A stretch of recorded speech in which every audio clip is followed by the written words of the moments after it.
नमस्कार किसान भाइयों। आज अपन वर्षा के बड़े गैप के बाद फसलों का प्रबंधन कैसा करेंगे, इस विषय पर चर्चा और संवाद साधने वाले हैं। क्योंकि इस साल की जो वर्षा है वैसी बहुत बड़ी गैप से इसके अंदर फसलों को बहुत बड़ा नुकसान पहुंच रहा है।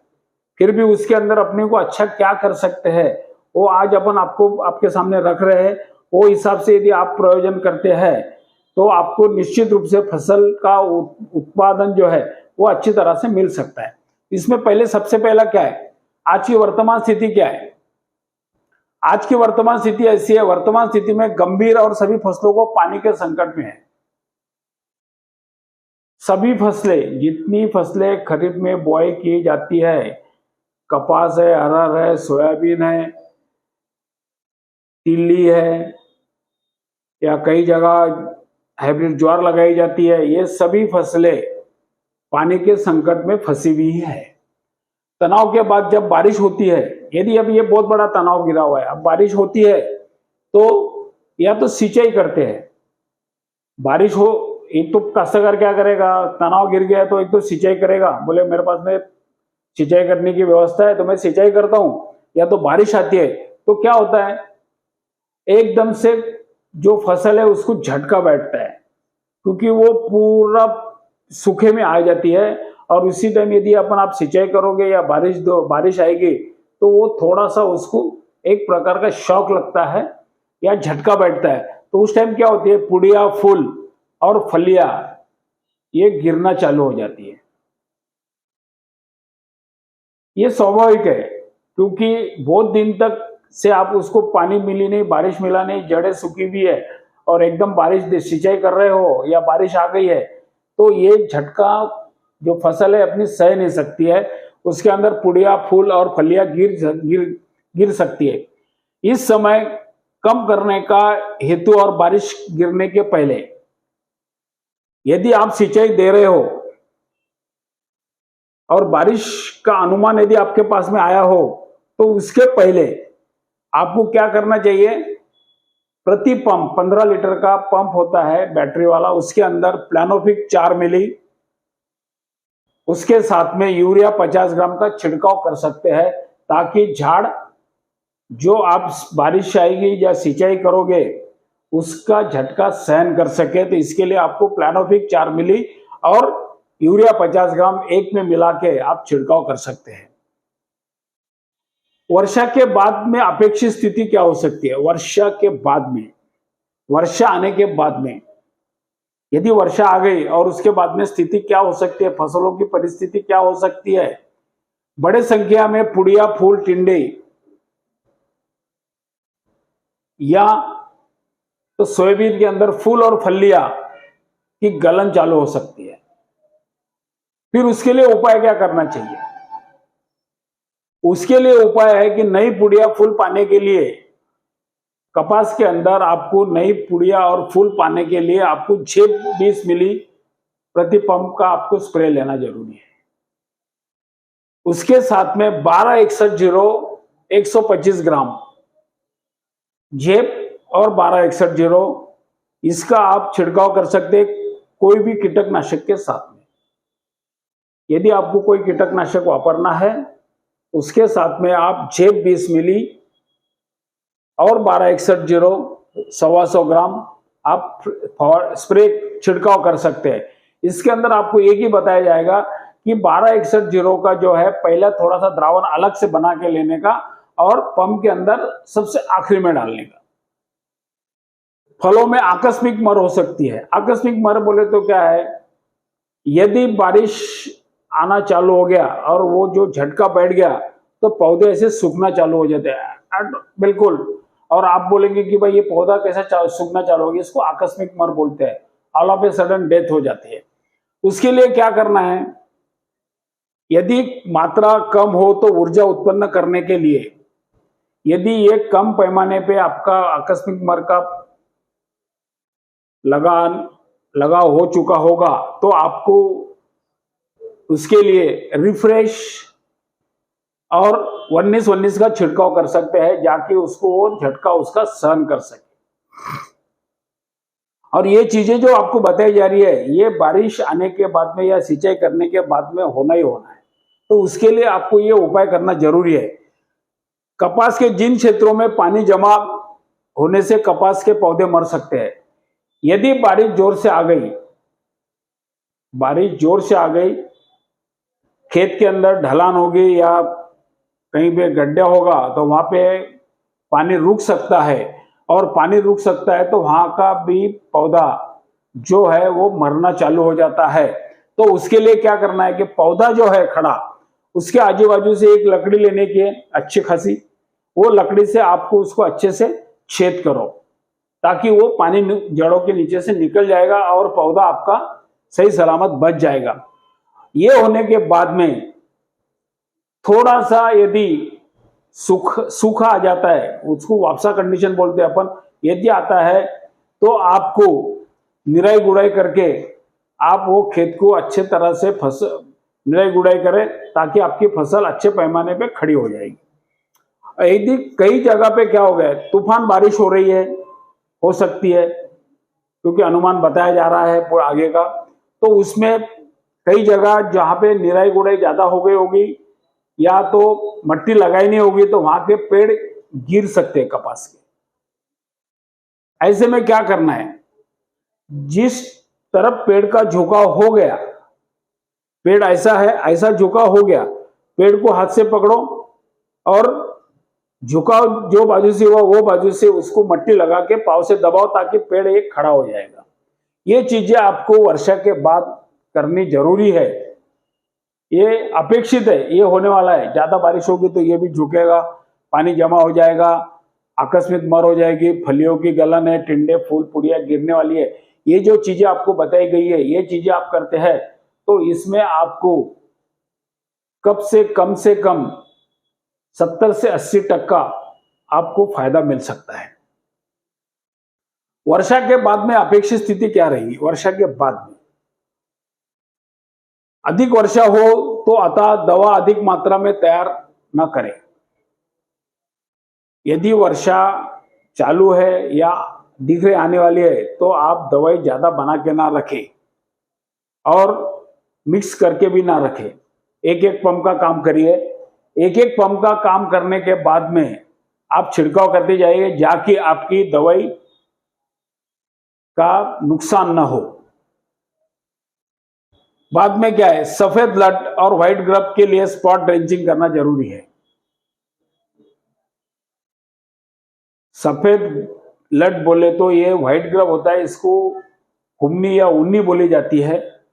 इसके लिए आपको स्पॉट ड्रेंचिंग जहां पे लगा दिख रहा है उसके आगे आगे पांडा सुपर या प्लस रियांस लेके आप उसका ड्रेंचिंग करिए, ये आपको कंट्रोल में आ जाएगा।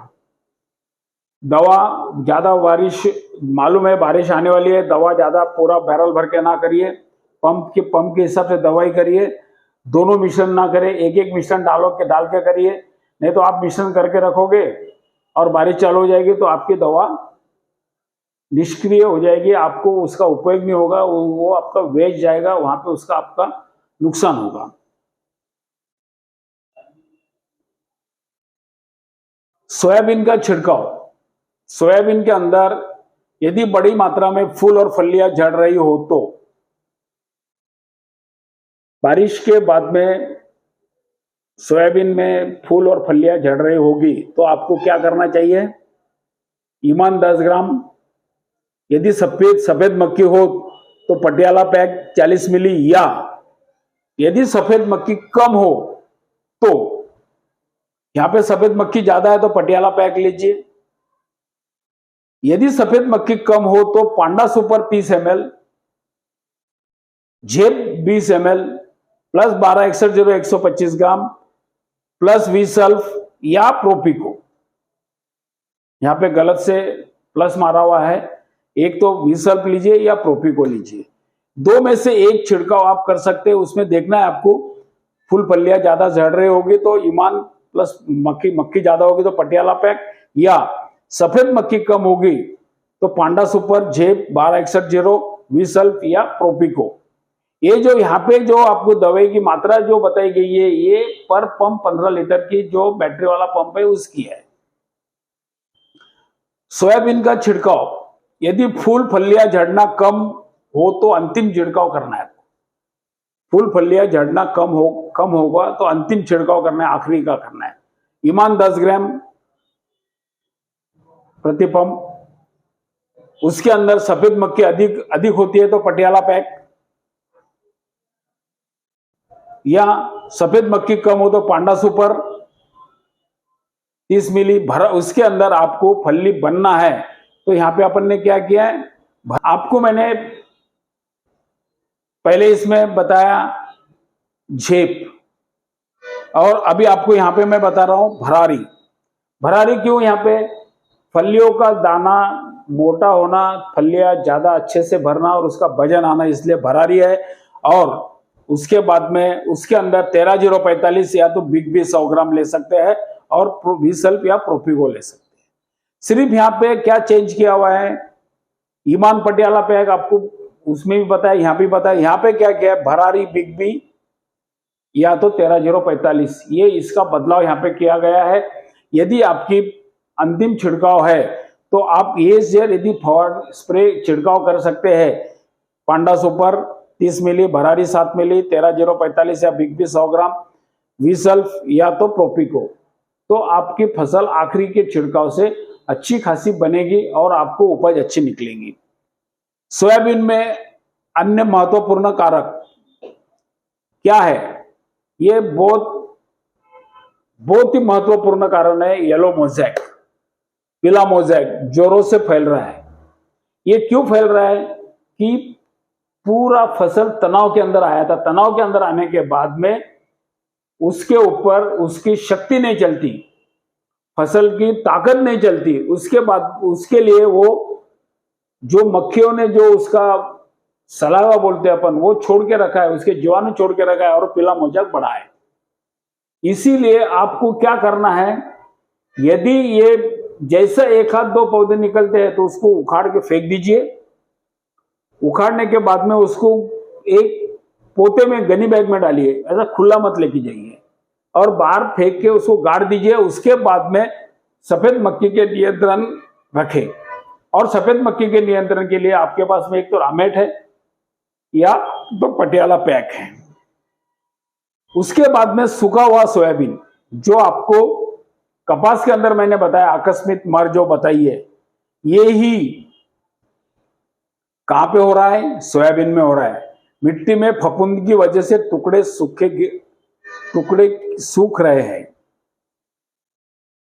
इस बीमारी के लिए फफूंदनाशक प्रयोग का कोई विकल्प नहीं है।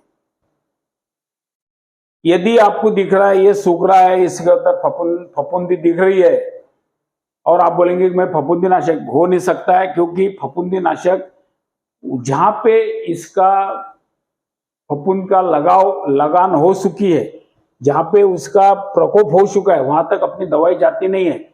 इसीलिए इसके ऊपर ज्यादा खर्चा ना करें, कोई छिड़काव ना करें, जहां पे है वही होगा। ये यदि ज्यादा तनाव आ गया बारिश का तो ही बढ़ेगा, नहीं तो बारिश आ गई तो ये बढ़ना नहीं है, जगह का जगह पर ही रहने वाला है। तना इल्ली, तना छेदक कीट प्रकोप के कारण फलियां सड़ रही है, झड़ रही है। इसी के ऊपर इस साल बहुत सारे किसानों ने ज्यादा ख्याल नहीं दिया है, और अब जब फूल से फली के ऊपर जब पेड़ आ रहा है, फसल आ रही है, और जड़ में से जो कुछ भी ऊपर जाना है, खाद जाना है, अन्नरस जाना है, पौधा सशक्त बनना है, वो नहीं जा रहा है। फली तो बन गई है, वो फलियां सड़ रही है और ऑटोमेटिकली झड़ रही है, ये देखिए। तो इसी के लिए आपको क्या करना है, सबसे पहले, या आज बोल देता हूं, अगले साल भी आपसे बात करेंगे, आपको सोयाबीन को रियांस, थायरम और राइजर लिक्विड का सीड ट्रीटमेंट करना जरूरी है। उसके बाद में कोई भी खरपतवार नाशक के साथ में रेज लेके आपको छिड़काव करना है, ताकि आप ये तना इल्ली को रोक में ला सकते हैं। वर्तमान परिस्थिति में आज कपास का क्या पोजीशन है, आज जो मैं तो आपको अभी तक सोयाबीन का बता दिया हूं, उसी के अंदर आपको क्या भी प्रॉब्लम आएगा तो हमारा आगे मैं नंबर बताता हूं, वो नंबर के ऊपर हमें आप फोन करिए, आपको बता दूंगे। अभी कपास के अंदर आज की पोजीशन एकदम कई जगह बहुत अच्छा कपास है, पुड़िया बहुत सारी झड़ रही है और मिलीबग का प्रकोप ज्यादा दिखाई पड़ रहा है। ये आज की स्थिति है। इसके अंदर क्या है, कपास में पुड़ियों का झड़ने के पूर्व होने वाला छिड़काव, पुड़िया के झड़ने के पहले ईमान 10 ग्राम, मक्खी ज्यादा होने पर पटियाला पैक या महुआ या हरा फुदका ज्यादा होने पर अमेट 15 ग्राम ये लेना जरूरी है। यदि पुड़ियों के झड़ने के पहले आप प्लानोफिक्स 4 ml और यूरिया 50 ग्राम ये भी आप इसके अंदर ले सकते हैं। ये झड़ने के पहले का फवारा है, पूर्व पहले करना है आपको। उसके बाद में क्या है, कपास की पुड़ियों का झड़न होने पर यदि झड़ना चालू हो गया उसके बाद में क्या लेना है, ईमान 10 ग्राम, सफेद मक्खी ज्यादा होने पर पटियाला पैक या तो महुआ हरा फुदका जाना अमेट, और पुड़िया का झड़ना शुरू हो गया। यहाँ पे अपन ने क्या किया, बदलाव दे दिया है आपको। पहले इसमें क्या दिया, प्लानोफिक्स और यूरिया दिया, अभी यहाँ पे क्या दिया, झेप और परिस्पर्श। झेप 20 मिली या प्लस परिस्पर्श 25 ग्राम, बाकी ऊपर वही है, आपको नीचे बदलाव करना है। उसके बाद में कपास के में अन्य महत्वपूर्ण कारक क्या है, क्या बाबी है, क्या लेना है। आखिरी जुताई के वक्त मिट्टी का आधार देना बहुत जरूरी है पौधों को। निराई गुड़ाई करते हैं ना अपन, निराई गुड़ाई करने के बाद में जो आपका बखर या जो साधन होगा उसको रस्सी बांधो और मिट्टी पौधों को चढ़ाइए। कम ग्रोथ वाले कपास के अंदर क्या करना चाहिए, NPK boost DX plus riser plus 19-19 का ट्रेंचिंग उर्वरक के साथ मिला के डाल सकते हैं। यदि कम उसकी ग्रोथ नहीं होगी, बढ़त कम हो रही है, तो उसके लिए आपको NPK boost DX plus riser plus 19-19 का ट्रेंचिंग, या यदि ये ड्रेंचिंग करो या तो कोई भी उर्वरक के साथ में इसको आप डाल सकते हैं। और ग्रोथ अच्छी है तो क्या करना चाहिए, पी बूस्ट डीएक्स, के लिप डीएक्स, यदि आवश्यकता हो तो राइजर उर्वरक के साथ मिलाकर डाल सकते हैं। ग्रोथ अच्छी है तो आपको पी बूस्ट डीएक्स और के लिप डीएक्स। वर्तमान परिस्थितियों में कपास का फफूंदीनाशक की स्प्रे की आवश्यकता नहीं। आज के कंडीशन में कोई आपको जरूरत नहीं है कि आपको फफूंदीनाशक लेना ही है, मत लीजिए, बेफालतू खर्चा नहीं करना चाहिए। बगैर फफूंदीनाशक का आप छिड़काव करो, कोई प्रॉब्लम नहीं आपको। उर्वरक की मात्रा तभी देनी चाहिए जब मिट्टी में पर्याप्त नमी हो। आपको यदि उर्वरक देना है, खाद देने हैं, तो खेत में थोड़ी नमी होना चाहिए। क्यों होना चाहिए, खेत ये पूरा पेट्रोलियम से बना हुआ है, यदि ये नमी नहीं रही तो ये नीचे नहीं जाएगा। और खाद देने के टाइम में आपको खाद को ढकना जरूरी है, उसके ऊपर मिट्टी आना जरूरी है। आप यदि ऊपर डालोगे तो आपका आधा खत चले जाएगा, आधा खत निकल जाएगा। कपास पर अनावश्यक खर्चों से बचिए। ये चीज जो है, कपास के ऊपर अनावश्यक खर्चे से बचिए। ये क्यों बता रहे हैं आपको, कोई भी दवाई का छिड़काव करो, आपको 8 से 10 दिन के अंदर ही उसका रिजल्ट मिलता है, ज्यादा दिन तक मिलता नहीं। इसके लिए आप क्यों महंगी दवाई खरीदते हो। यदि आपका डिजायर या रोगर से काम होता होगा तो आप क्यों महंगी दवाई की तरफ जाते हो। इसलिए आपको खर्चा वहां पे भी देखना है और आपको अपना खुद होके बताना है दुकानदार को, मुझे ये दवाई चाहिए। छिड़काव को लेकर डीलर किसानों को भ्रमित कर रहे हैं। आज के कंडीशन में क्या हो रहा है, मुझे बहुत सारे फोन आ गए, सर ये तो टेम्परेचर है, इसके अंदर हमारे दुकानदार बोलते हैं कि छिड़काव ना करें, कुछ नहीं होने वाला है। आपको छिड़काव करना है, भ्रमित कर रहा है, और फिर उसको क्या बोलेंगे, करना ही है तो ये मेरा टॉनिक लेके चल, उसमें डाल दो। आपको यदि ऐसे कंडीशन में छिड़काव करना है तो शाम का टाइम लीजिए, छिड़काव करिए, आपके फसल को कोई नुकसान नहीं पहुंचेगा।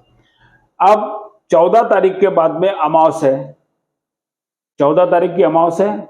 अमावस के 2 या 3 दिन बाद आपको सरेंडर का छिड़काव की योजना बनानी चाहिए। क्यों बनानी चाहिए, इल्ली का प्रकोप होना नहीं तो इल्ली को अंडों के अंदर ही मारना चाहिए, इसलिए उस टाइम आपको सरेंडर का छिड़काव की योजना आज से बनानी चाहिए कि अपने को 16-17 तारीख को सरेंडर का छिड़काव करना है। अरहर, अभी आपको मैंने सोयाबीन का बताया, कपास का बताया, अभी आपको अरहर का बताता हूं। अरहर में क्या परिस्थिति, अभी अरहर में पिछले साल तो नहीं पर उसके पहले साल में स्टेम कैंकर ने बहुत सारा तकलीफ दिया था। यह आज चालू हो गया है, पौधा वहां पे आ रहा है और पौधा गिर रहा है। उसके लिए क्या करना चाहिए, नियंत्रण क्या है, कॉपर ऑक्सीक्लोराइड 40 ग्राम या तो कॉपर हाइड्रोक्साइड प्लस टेप्टोसाइक्लिन या तो कोनी का 30 ग्राम प्रति पंप लेके आपको ये तने के ऊपर मारना है। आप क्या करोगे, बहुत सारे काश्तकार साहब हुआ ही नहीं, आपने तो दवाई बोली और कंट्रोल में आया ही नहीं, आप ऊपर छिड़काव करते, ऊपर छिड़काव करके क्या फायदा है आपको, कहां पे इन्फेक्शन है, यहाँ पे, जहां पे इन्फेक्शन है वहां पे दवाई गिरना जरूरी है। आप ऊपर मारोगे तो वो आ नहीं सकेगी, इसलिए आपको तने पर छिड़काव करना है। यहाँ पे स्पेसिफिक दिया हुआ है कि तने पर छिड़काव करें। उसके बाद में फाइटोप्थोरा ब्लाइट, ये क्या होता है, एक झाड़ के अंदर की एक ही डाली सूखना चालू हो जाती है, कई हरा कई सूखा, कई हरा कई सूखा, ऐसा चालू हो जाता है। इसके लिए सबसे बढ़िया Trichobus DX 500 gram plus Riser 1.5 litre का ये पर एकड़ के लिए आप ड्रेंचिंग करिए, फाइटोप्थोरा ब्लाइट आपको रोका हुआ मिल जाएगा। या तो कॉपर ऑक्सीक्लोराइड या कॉपर हाइड्रोक्साइड 40 ग्राम या विम सुपर प्लस टेप्टोसाइक्लिन 2 ग्राम या तो कोनी का 30 ग्राम प्रति पंप तने पर छिड़काव कर सकते हैं। आपको कोनिका ले सकते हो, कोनिका के अंदर कॉपर ऑक्सीक्लोराइड प्लस कासोगामाइसिन है, कॉम्बिनेशन वाला प्रोडक्ट है, आप ले सकते हैं। नहीं यदि वो मिला तो विम सुपर प्लस टेप्टोसाइक्लिन लीजिए या तो कॉपर ऑक्सीक्लोराइड या कॉपर हाइड्रोक्साइड पर प्लस टेप्टोसाइक्लिन का स्प्रे कीजिए। ये करने के बाद में आप फाइटोप्थोरा ब्लाइट से बच सकते हैं। उसके बाद में ये फ्यूजेरियम विल्ट, ये सबसे बड़ी तकलीफ है, मर रोग बोलते हैं इसको, कई कई जगह अलग अलग भाषा है, वो भाषा इसमें वापरी जाती है। इसका स्पेसिफिक है, यदि आपको ऐसा दिखा तो आप वो तुअर के झाड़ को, अरहर के झाड़ को ऐसा फाड़ो, बीच वाली जो नली है वो काली रहेगी। अब ये नली के लिए आपको क्या करना है, सबसे बढ़िया जैसा फाइटोप्थोरा ब्लाइट में बताया है, एक पत्थर के अंदर दो पंछी मार सकते हैं। तो उसका क्या है, Trichobus DX 500 gram plus Riser 1.5 litre यदि इसका ड्रेंचिंग कर सकते हैं तो आप फाइटोप्थोरा ब्लाइट ग्रुप से भी बच सकते हैं और फ्यूजेरियम विल्ट से भी बच सकते हैं। इसका आपको ये महीने में ट्राइकोबुस डीएक्स 500 ग्राम और राइजर 1.5 लीटर ये ड्रेंचिंग करना ही है। यदि आपको फाइटोप्थोरा ब्लाइट और फ्यूजेरियम विल्ट से बचना है तो इसके अंदर कोई भी केमिकल दवाई, ये दोनों भी जो रोग है इसको बचा नहीं सकती। तो इसके लिए आपको जैविक में ही जाना है। उसके अंदर Trichobus DX 500 gram plus Riser 1.5 litre पर एकड़ का आपको ड्रेंचिंग करिए। उसके बाद में ये चालू हो गया स्टरलिटी मोज़ेक, पत्ते ऐसे हरे और पूरे ऐसे राउंड स्प्रिंग जैसे हो रहे हैं, देखिए आप। ये स्टरलिटी मोज़ेक पिछले 3 साल से ज्यादा तकलीफ दे रहा है और इसका मेन कारण जो है वो है माइट्स। उसके लिए अपन कोड़ी बोलेंगे, माइट्स बोलेंगे या अष्टपतिनाशक कीड़ा जो होता है वो इसका वाहक है, उसके वजह से ये स्टरलिटी मोज़ेक आता है। तो उसके लिए क्या करना है, आपको स्टरलिटी मोज़ेक माइट्स पर नियंत्रण लेना है। जैसा येलो मोज़ेक के लिए सफेद मक्खी पर लेना है तो स्टरलिटी मोज़ेक के लिए आपको माइट्स पर नियंत्रण लेना है। सल्फाबुश का डीएक्स, सल्फाबुश छिड़काव 30 ग्राम प्रति पंप। यदि शाखाएं आपको ज्यादा करनी है, शाखाएं कम है, तो आप डेरे भी काट सकते हैं और उसके साथ में टॉपअप मार सकते हैं 40 मिली। यदि आपको वहां पे कहीं बारीक चिरीक अल्ली या कुछ कीट दिख सकती है तो उसके साथ में आप रेज ले सकते हैं 15 मिली प्रति पंप। यदि स्टरलिटी मोज़ेक का कहीं 1-2 पौधे दिख रहे होंगे तो मैं बोलूँगा कि आप उसको उखाड़ के फेंक दीजिए। फेंकना है तो खेत के अंदर नहीं, उसको पोते के अंदर डालो, गनी बैग के अंदर डालो और बाहर जाके फेंको। उसके बाद में सल्फाबुश, टॉपअप और रेज ऐसा मिला के आप स्प्रे करो, आपकी अरहर अच्छी रहेगी। ये आपको मैंने आज का जो आपका सब्जेक्ट है अपना, उसके बारे में ऐसे क्रिटिकल कंडीशन में क्या करना चाहिए उसके बारे में आपको पूरी मालूमात दी है। ये मालूमात आपको यदि हमारी कहीं पे भी आपको मालूमात के अंदर प्रॉब्लम आएगा, समझ में नहीं आएंगे, तो आप हमारा 8888 16 78 88 ये नंबर के ऊपर हमें आप कॉल कर सकते हैं। आपको इसके बारे में पूरी जानकारी देंगे। धन्यवाद, नमस्कार।